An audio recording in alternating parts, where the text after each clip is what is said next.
Sir ఇదే 'Laila' movie ఏదైతే మీరు నందమూరి కాంపౌండ్ నుంచి మెగా కాంపౌండ్ ఎప్పుడొచ్చారని అడిగారు గదా! అవును. అప్పుడు చిరంజీవి గారు కూడా రావడం జరిగింది. చిరంజీవి గారి స్పీచ్ ఆద్యంతం మీరు గమనించినట్లయితే, చిరంజీవి గారు ఏమన్నారు? జై జనసేన అన్నారు. ప్రజారాజ్యం పార్టీ రూపాంతరం చెంది జనసేనగా మారింది అని అనడం జరిగింది. సో, మనం ఇక్కడ మాట్లాడుకోవాల్సిందేంటంటే, ప్రజారాజ్యం గురించి కాదు, కాంగ్రెస్ గురించి మనం మాట్లాడుకోవాలి. ఇప్పటికీ చిరంజీవి గారు కాంగ్రెస్‌లో ఉన్నారు. కాంగ్రెస్‌కి రాజీనామా చేయలేదు. అండ్ ఇంకోటేంటంటే, ఇప్పుడు చిరంజీవి గారు అనఫిషియల్లీ కాంగ్రెస్‌కి రాజీనామా చేసి, అనఫిషియల్లీ బీజేపీలో చేరారు. జనసేన, బీజేపీ 2 ఒకటే కాబట్టి కూటమిలో ఉన్నారు కాబట్టి. సో, చిరంజీవి గారు ఇండైరెక్ట్‌గా బీజేపీలో ఉన్నారని అనుకోవచ్చా? చిరంజీవి గారు ఇండైరెక్ట్‌గా బీజేపీలో ఉన్నారనే అనుకోవాలి. ఎందుకంటే రీసెంట్‌గా 'మన్ కీ బాత్' గురించి గానీ, లేదంటే ఇదుంది చూసారా? International audio and visual effects సంబంధించి రీసెంట్‌గా నరేంద్ర మోదీ గారు బాలీవుడ్ యాక్టర్స్‌తోని వీళ్ళతోని మనం ఇక్కడ వేదిక గ్లోబల్ సమ్మిట్ జరగబోతోంది. దానికి మీ సలహాలు, సూచనలు ఇవ్వండి అంటే అందులో చిరంజీవి గారు కూడా ఒకడున్నారు. అమితాబ్, రజనీకాంత్ గారు, చిరంజీవి గారు, తర్వాత అనిల్ కపూర్ గారు, ఏఆర్ రెహమాన్ గారు వీళ్ళందరూ ఆయనతో మాట్లాడడం జరిగింది. సో, అలాంటి సందర్భాల్లో పైగా ప్రమాణ స్వీకారం జరిగినప్పుడు నరేంద్ర మోదీ గారు పవన్ కళ్యాణ్ గారికి చేతులు పట్టుకొని, చిరంజీవి గారి చేతులు పట్టుకొని ఇద్దరికి స్టేజ్ మీద పైకెత్తారు. సో, ఇక్కడ బీజేపీకి ఫేవర్‌గా ఉండాలని అనుకోవచ్చు. అయితే మొన్న ఈవెంట్‌లో ప్రజారాజ్యం పార్టీ రూపాంతరం చెంది జనసేనగా మారిందనే దాని మీద నేనైతే ఏకీభవించట్లేదు. ఎందుకంటే ప్రజారాజ్యం పార్టీ నిజంగా ఎంతో కొంత కష్టపడింది. అప్పుడు టీడీపీ గెలవాల్సింది. ప్రజారాజ్యం పార్టీ కానీ, లోక్సత్తా కానీ లేకపోతే 2009లో టీడీపీ వచ్చి ఉండేది. టీడీపీ రాకుండా ప్రజారాజ్యం పార్టీ, లోక్సత్తా ఓట్లు చీలిపోవడం వల్ల క్రాస్ ఓటింగ్ అయిపోయి మరలా కాంగ్రెస్ పార్టీ గవర్నమెంట్ వచ్చింది. రాజశేఖర రెడ్డి గారు ముఖ్యమంత్రి అయ్యారు. అది జనరల్గా ఏ విశ్లేషకులు అడిగినా ఇదే మాట చెప్తారు. సో అయితే ఇక్కడ ప్రజారాజ్యం పార్టీని నడపలేకో, ఇబ్బంది పడో, లేదా తెలంగాణ ఉద్యమం లాంటి వల్ల కొంచెం సతమతమైపోయి ప్రెజర్ తీసుకొని మొత్తానికి తీసుకెళ్లి కాంగ్రెస్లో కలిపేశారు. అప్పుడు నేను విన్న వార్త ఏంటంటే, పవన్ కళ్యాణ్ గారికి అలా కలపడం ఇష్టం లేక వద్దని కూడా చెప్పారంట. ఇప్పుడు ఏదైతే బీఆర్ఎస్ని కాంగ్రెస్లో కలుపుతా ఉంటే కేటీఆర్ గారు ఎలాగైతే ఇష్టం లేక వద్దని చెప్పారో, ఇక్కడ కూడా పవన్ కళ్యాణ్ గారు వద్దని చెప్పారంట. బట్ చిరంజీవి గారు కలిపేశారు. సో ఆ తర్వాత పవన్ కళ్యాణ్ గారు, చిరంజీవి గారు కొంచెం రాజకీయ పరంగా, బంధుత్వపరంగా కాదు, రాజకీయ పరంగా ఎందుకో నచ్చలేదు అంత అనుకున్నారు. అయితే ఏదైతే పవన్ కళ్యాణ్ గారు అక్కడికి ఒక 4-5 ఏళ్ళు, జస్ట్ 5 ఏళ్ళు కూడా కాదు, 3 ఏళ్ళ తర్వాత జనసేన పెట్టడం, ఇవన్నీ మాట్లాడిన తర్వాత కూడా పవన్ కళ్యాణ్ గారికి కొంత డీమెరిట్ ఏర్పడిందంటే కారణం బికాజ్ ఆఫ్ ప్రజారాజ్యం. ఏదైతే ప్రజారాజ్యం పెట్టి కాంగ్రెస్లో కలిపేశారో, అరే ఈయన కూడా అన్నయ్యలాగా పార్టీ పెట్టి నడుపుతాడా, లేదా సినిమాలు ఇవి అనుకోని రెండు సరిగ్గా బ్యాలెన్స్ చేయకుండా వదిలేస్తాడా, దీన్ని తీసుకెళ్ళి మళ్ళీ కాంగ్రెస్లోనో బీజేపీలోనో కలిపేస్తాడా అనే సందేహాలు చాలామందికి ఉండేవి. బహుశా దాని రిజల్ట్ పుణ్యమేమో 2019లో 2 చోట్ల కూడా ఓడిపోయాడు ఆయన. సో అయినప్పటికీ ఆయన తగ్గలే, లేదు అని మళ్ళీ బౌన్స్ బ్యాక్ అయ్యాడు. మొన్న 24లో కీ రోల్ పోషించాడు, మ్యాన్ ఆఫ్ ది సిరీస్ అయ్యాడు జనసేన అధినేత పవన్ కళ్యాణ్ గారు.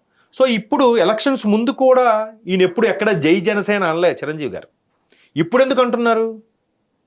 అదే రూపాంతరం చెంది ఎందుకు అంటున్నారు అంటే, ఇప్పుడు చిరంజీవి గారు జై జనసేన అనలేదు అని మీరు అన్నారు. 2024 ఎలక్షన్స్ ముందు కూడా అనలేదు. ఎక్కడ అనలేదు. కానీ జనసేనకి 5 కోట్లు 6 కోట్ల చెక్ ఇవ్వడం జరిగింది. విరాళం ఇవ్వడం జరిగింది. తమ్ముడికి ఇవ్వడం జరిగింది. అండ్ నెక్స్ట్ మీరు ఆద్యంతంగా గమనించినట్లయితే సార్, చిరంజీవి గారు కూటమికే సపోర్ట్ చేశారు. ఎలా కూడా మీకు చెప్తాను. ఈవెన్ ఇదే చిరంజీవి గారు సీఎం రమేష్ కి ఓటేయండి అన్నట్టుగానే ఇండైరెక్ట్ గా బీజేపీకి ఓటేయండి అన్నట్టు అటైపు చెప్పారు. అండ్ నెక్స్ట్ ఇంకోటి ఏంటంటే, పవన్ కళ్యాణ్ గారికి 5-6 కోట్ల రూపాయలు విరాళం అనేది ఇవ్వడం జరిగింది. సో అప్పటి నుంచే చిరంజీవి గారు ఇటైపు షిఫ్ట్ అయ్యారనుకోవచ్చా? ఇప్పుడు పవన్ కళ్యాణ్ సొంత తమ్ముడు కాబట్టి ఆయన అనుకున్నా అనుకోకపోయినా ఖచ్చితంగా తమ్ముడికి ఫేవర్ అది. మరోవైపు మీరన్నట్టు కూటమిలో భాగం కాబట్టి క్యాన్వాసింగ్ జరుగుతున్న సమయంలో సీఎం రమేష్ గారిని సోఫాలో పక్కన కూర్చోబెట్టుకొని, సీఎం రమేష్ నాకు కొన్నేళ్లగా తెలుసు, చిరకాల మిత్రుడు, మంచివాడు, తిన్ని గెలిపించుకుంటే బాగుంటుంది అని చెప్పారు తప్ప అక్కడ మళ్ళీ బీజేపీ ఆయన చాలా తెలివిగా చాకచక్యంగా మాట్లాడారు. గెలిపించండి అంటే ఇండైరెక్ట్ గా బీజేపీయే కదా.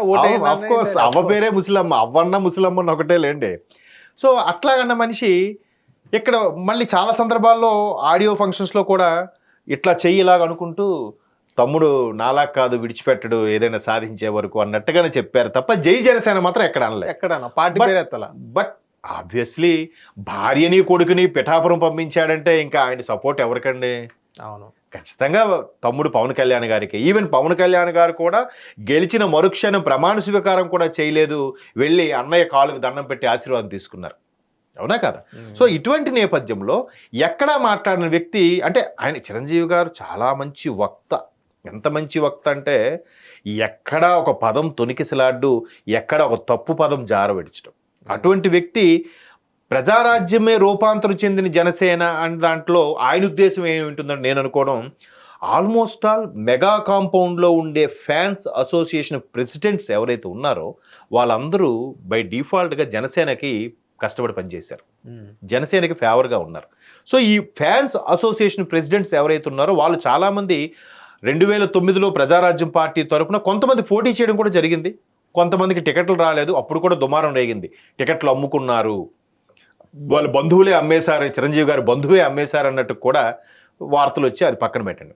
సో ఇట్లాంటి నేపథ్యంలో మెగా కాంపౌండ్ చిరంజీవి యొక్క లెగసీని ఆ తరువాత కొనసాగించి కాకుండా సెపరేట్ ఇమేజ్ క్రియేట్ చేసుకున్న ఏకైక super star Pawan Kalyan. So అందువల్ల కొంతమంది ఆ ఫ్యాన్స్ ఇటు డైవర్ట్ అవ్వడం వల్ల ప్రజారాజ్యం పార్టీ రూపాంతరమే జనసేన అని ఉండొచ్చు. బట్ జనసేన మాత్రం ప్రజారాజ్యం పార్టీ మూలాల మీద అయితే మాత్రం నిలబడట్లేదు.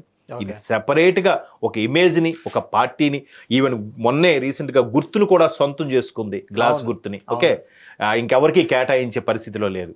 So that is Pawan Kalyan. Maybe తమ్ముడుగా ఒక గర్వంగా చెప్పుకొని ఉండొచ్చు, దాంట్లో తప్పు అయితే లేదు. హిట్ టీవీ యాప్, ఇందులో short news, live news, entertainment shows, movies, digital magazines తో పాటు మీ జిల్లా వార్తలను కూడా ఫ్రీగా చూడొచ్చు. అంతేకాదు కేజీ నుంచి పీజీ వరకు విద్యార్థులకు స్కాలర్షిప్ కూడా అందిస్తున్నాం. ప్రతి వారం 10 మందికి లక్కీ డ్రా ద్వారా ఒక్కొక్కరికి 10,000 రూపాయలు అందిస్తున్నాం. ఇంకెందుకు ఆలస్యం, వెంటనే హిట్ టీవీ యాప్ ని డౌన్లోడ్ చేసుకుని ఫ్రీగా ఎంటర్టైన్మెంట్ పొందండి. Hit TV app. Hit TV app. Please download Hit TV app. Hit TV యాప్ని ఫ్రీగా డౌన్లోడ్ చేసుకొని ఎంజాయ్ చేయండి. మీకు నచ్చిన ఎంటర్టైన్మెంట్ కోసం హిట్ టీవీ యాప్ ని ఫ్రీగా డౌన్లోడ్ చేసుకుని ఎంజాయ్ చేయండి. హిట్ టీవీ యాప్ని డౌన్లోడ్ చేసుకుని ఆస్వాదించండి, ఆశీర్వదించండి. ఇంతమంది సెలబ్రిటీలు హిట్ టీవీ యాప్ ని డౌన్లోడ్ చేసుకోండి అని చెప్తున్నారంటే ఎంత మంచి యాప్ ఆలోచించండి. అమెరికా అమెరికా అమెరికా అమెరికాలో చదవాలనుకునే వాళ్ళకి విశ్వసనీయమైన పేరు మన శౌర్య consultancy. UK Law 1 Year Masters. UK Law 1 Year Masters. 2 years work permit up to 5 years visa. Contact Saurya Consultancy. Contact 89851 89851.